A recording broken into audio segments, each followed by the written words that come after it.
Brett Tingley is managing editor of Space.com. Brett, great to see you.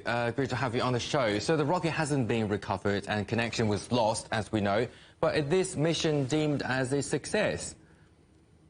That's right. You know, SpaceX was looking to accomplish certain milestones today, and even though they didn't recover either the booster or the Starship vehicle, it was still a success because they were able to separate the two stages successfully.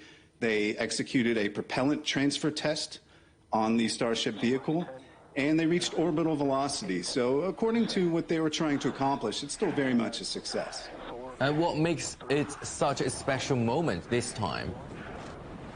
Well, this rocket is very important not only for SpaceX, but also for NASA and the United States moon ambitions.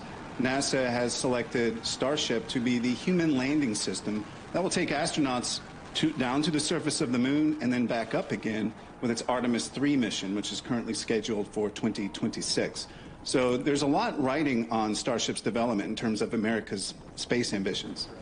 And we know the company is aiming to take astronauts back to the moon for NASA by 2026 and ultimately onwards to Mars. So can you tell us more about the future timeline and how NASA will work with SpaceX? Well, it's going to require a few dozen launches because Starship will use so much fuel escaping Earth's gravity that they're going to have to put lots of Starships in orbit that will actually dock end to end and transfer fuel from one to the other. So Starship will be used as sort of an orbital refueling platform in the future. So over the next year or two, we're going to see dozens more of these test flights.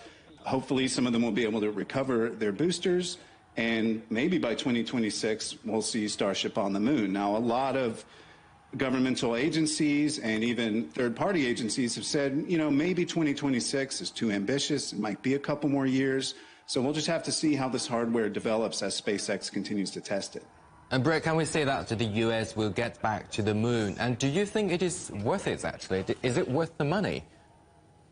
Well, absolutely. We see not just the United States, but China, Russia, India, Japan, many nations returning to the moon because not only has spaceflight hardware become so much more affordable thanks to reusable technologies by companies like SpaceX, but we've learned a lot more about the moon and that there are frozen water ice deposits near the south pole of the moon.